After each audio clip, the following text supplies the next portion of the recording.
BJP सरकार के खिलाफ खड़े हुए विपक्ष के इंडिया गठबंधन को लेकर के रोज नई नई बातें सामने आ रही हैं और अब ये गठबंधन ऐसा लग रहा है जैसे चौथी बैठक के बाद ही अब ये बैठने वाला है, या यूं कहें ये सब धड़ाम होने वाला है। क्योंकि दिल्ली में हुई इंडिया गठबंधन की बैठक मंगलवार को बेशक खत्म हो गई, लेकिन अभी भी इसमें तमाम ऐसे सवाल खड़े हो गए हैं जिन्हें 4 बैठकों के बाद भी सुलझाया नहीं गया, जो इसकी सबसे बड़ी गांठ बचे हुए हैं। इन्हीं सवालों में से एक है कि इंडिया गठबंधन में नीतीश कुमार की भूमिका क्या होगी। जदयू के नेता भी लगातार ये दावा कर रहे हैं कि नीतीश कुमार की भूमिका इंडिया गठबंधन में बड़ी होनी चाहिए, लेकिन जब बैठक खत्म हुई तो जदयू को सबसे ज्यादा निराशा हाथ लगी, क्योंकि नीतीश कुमार की भूमिका को लेकर कोई चर्चा नहीं हुई। इस सब के बीच में जदयू के दिल्ली में राष्ट्रीय कार्यकारिणी की महत्वपूर्ण बैठक हुई, जिस पर सबकी निगाहें टिकी रही। दरअसल इंडिया गठबंधन की बैठक के बाद जदयू की राष्ट्रीय कार्यकारिणी की बैठक कई मायनों में महत्वपूर्ण हो गई, क्योंकि ऐसी खबरें आ रही कि नीतीश कुमार कई मुद्दों पर इंडिया गठबंधन के फैसले से नाराज हैं और उनकी नाराजगी के बीच ही राष्ट्रीय कार्यकारिणी की बैठक में कोई बड़ा फैसला लेने और उसकी सूचना जल्द देने की संभावना जताई जा रही है। दरअसल जदयू की तरफ से एक और बड़ा अपडेट दिया गया है कि 29 दिसंबर को एक बैठक यानी राष्ट्रीय परिषद की बैठक लोकसभा चुनाव से पहले होने वाली है। तो जाहिर है कि पार्टी के लिए ये बेहद महत्वपूर्ण बैठक है, और जब राष्ट्रीय कार्यकारिणी के साथ राष्ट्रीय परिषद की बैठक भी बुलाई जा रही है तो माना जा रहा है कि कुछ महत्वपूर्ण फैसले भी लिए जा सकते हैं। दरअसल राष्ट्रीय कार्यकारिणी की बैठक के साथ राष्ट्रीय परिषद की बैठक का होना बेहद महत्वपूर्ण माना जा रहा है, क्योंकि जब राष्ट्रीय कार्यकारिणी कोई फैसला लेता है तो उसका अनुमोदन राष्ट्रीय परिषद को ही लेना होता है। यानी दोनों इवेंट एक साथ हो रहे हैं और 1 महीने से भी कम समय के अंदर।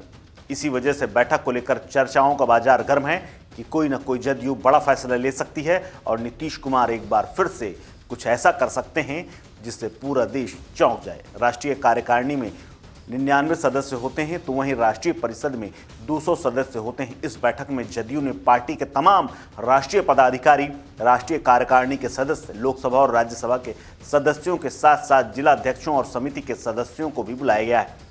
जदयू के सूत्र बताते हैं कि नई दिल्ली में इंडिया गठबंधन की बैठक में जब ममता बनर्जी ने कांग्रेस के राष्ट्रीय अध्यक्ष का नाम प्रधानमंत्री पद के उम्मीदवार के तौर पर आगे बढ़ाया, तो उसके बाद नीतीश कुमार असहज हो गए और उन्होंने बैठक छोड़ दी। वहीं इसके बाद संयोजक को लेकर भी कोई चर्चा न हुई, जबकि नीतीश कुमार इस उम्मीद से आए थे और वो बाकायदा प्रबल दावेदार भी हैं संयोजक बनने के। लेकिन इसकी बड़ी वजह ये भी मानी जा रही कि नीतीश कुमार ने ही सबसे पहले इंडिया गठबंधन की नींव डाली थी, तभी से उनकी भूमिका महत्वपूर्ण मानी जा रही थी। लेकिन इसके बावजूद चौथी बैठक का समय बीत गया, लेकिन नीतीश कुमार की भूमिका अब तक तय नहीं हो पाई। यहाँ तक कि चर्चा भी नहीं हो रही उनकी भूमिका को लेकर। बता दें कि इंडिया गठबंधन की चौथी बैठक नीतीश कुमार के साथ लालू प्रसाद यादव और तमाम 28 पार्टियां सामने आई थीं। दिल्ली में बैठक हुई। नीतीश कुमार की पार्टी जदयू के कई विधायकों के साथ राजद नेताओं ने सार्वजनिक तौर पर कई बार ये बात कही है कि बिहार के मुख्यमंत्री को 2024 के लोकसभा चुनावों के लिए विपक्षी गठबंधन के प्रधानमंत्री पद का उम्मीदवार घोषित किया जाना चाहिए। लेकिन इस पर कोई चर्चा नहीं हो रही, कोई बात भी नहीं कर रहा, सिर्फ जदयू बात कर रही है या फिर आरजेडी। नीतीश कुमार की नाराजगी की एक बड़ी वजह यह भी बताई जा रही है कि नीतीश कुमार और डीएमके के नेताओं के बीच जो हिंदी और अंग्रेजी भाषा को लेकर बैठक के दौरान तकरार हुई थी, उससे भी नीतीश कुमार काफ़ी नाराज हैं, क्योंकि नीतीश कुमार बैठक में हिंदी में बोल रहे थे और वहाँ उनकी दक्षिण के नेताओं से इसको लेकर के बहस हुई थी। दरअसल तमाम बदली हुई परिस्थितियों के बावजूद अगर बैठक में पार्टी कोई बड़ा फैसला ले लेती है तो कोई आश्चर्य की बात नहीं होगी। अब ऐसे में सियासी गलियारों में अटकलों का बाजार तेज हो गया है। सूत्रों के अनुसार खरमास के बाद एक बार फिर से बिहार में बड़ा खेल होने की बात कही जा रही है, लेकिन क्या होगा इस पर निर्णय तो पार्टी को ही लेना है, यानी जदयू को। गठबंधन के प्रधानमंत्री पद के चेहरे के बारे में पूछे जाने पर खड़गे ने भले ही ये कह दिया हो कि हमें पहले जीतना होगा, बाद में सोचना होगा कौन प्रधानमंत्री बनेगा।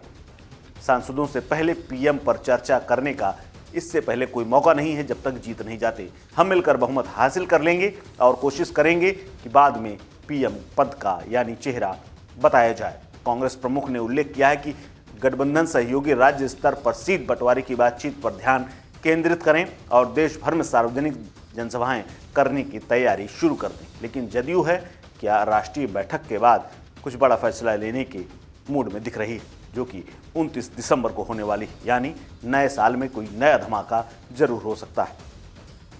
इस खबर में फिलहाल इतना ही। अपडेट्स के लिए बने रहिए वन इंडिया हिंदी के साथ। नमस्कार।